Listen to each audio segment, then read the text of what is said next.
ទិញម៉ូតូមកទឹកមកខូចរហូតខូចព្រឹកខូចល្ងាចហើយចំណាយលើជាងនឹងច្រើនជាងម៉ូតូថ្មីទៀតនេះគឺ comment បងប្អូនដែលបាននិយាយមកអញ្ចឹងបើបងប្អូនខ្ញុំលើក4ចំណុចហើយចំណុចសំខាន់ក្រោយគឺចំណុចដែលសំខាន់ជាងគេចំណុចទី1ពាក់ព័ន្ធនឹងតម្លៃម៉ូតូកាលណាបងប្អូនទិញម៉ូតូមកในតម្លៃធូរថ្លៃឬក៏យើងនិយាយឲ្យស្រួលស្ដាប់ថាម៉ូតូដែលមានគុណភាពអន់អញ្ចឹងបើសិនជាគុណភាពអន់យើងយកមកប្រើគឺឆាប់ខូចចំណុចទី2គឺការថែទាំបងប្អូនចំណុចដែលការថែទាំម៉ូតូវាសំខាន់ណាស់បើម៉ូតូខូចតិចយើងធ្វើតិចម៉ូតូខូចច្រើនចាំធ្វើគឺធ្វើប្រកាសជាអស់ច្រើនហើយធ្វើទៅគឺវាមិនបានល្អដូចដើមទេកាលណាខូចខ្លាំងពេកការថែទាំម៉ូតូវាពាក់ព័ន្ធនឹងការដូរប្រេងបាតពាក់ព័ន្ធនឹងការឆែកអៀទៀងទាត់បើសិនជាម៉ូតូអូតូនៅតំបន់ដែលដីហុយច្រើនគឺអូតូងាយក្នុងការខូចណាស់ដោយសារខ្យល់ដីហុយច្រើនវាចូលនៅក្នុង block air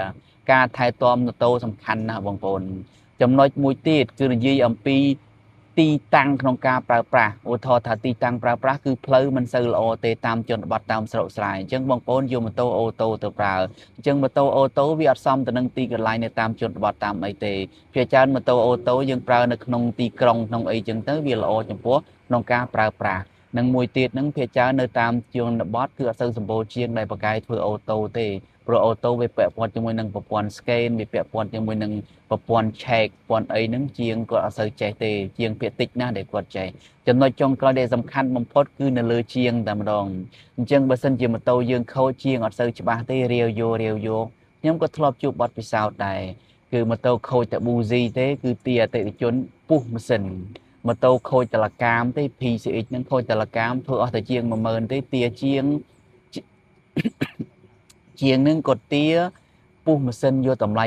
350ហើយម៉ូតូខាងមុខដែលថាម៉ូតូខូច Buzi ហ្នឹងទាពុះម៉ាស៊ីនយកតម្លៃ120អញ្ចឹងជាងមួយចំនួនធំហ្នឹងក៏គាត់ល្អហើយជាងមួយចំនួនតូចហ្នឹងគឺគាត់អត់ទៅច្បាស់ទេគាត់ធ្វើយកទៅលុយឬក៏គាត់ច្បាស់ហើយប៉ុន្តែគាត់ចង់បានលុយគាត់ទាតែពុះម៉ាស៊ីនអញ្ចឹងទៅ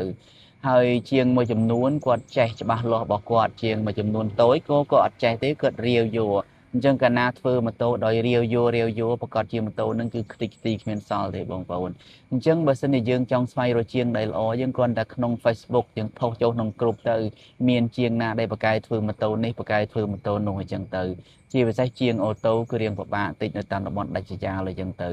បើសិនជាយើងប្រើម៉ូតូពួកអាសង្ឃអត់សូវពិបាករឿងជាងទេនៅតាមជនបទជាងណាក៏ចេះធ្វើដែររឿងអាសង្ឃនឹងស្រួលអញ្ចឹងបងប្អូន3 4ចំណុចហ្នឹងបងប្អូនគួរតែស្វែងយល់ក្នុងការប្រើប្រាស់ម៉ូតូមកទឹកឬក៏ការទិញម៉ូតូមកទឹកព្រោះបងប្អូនមួយចំនួនគាត់រអ៊ូច្រើនរឿងខូចច្រើនរឿងរំខានការងារច្រើនរឿងអស់លុយច្រើននៅក្នុងការធ្វើ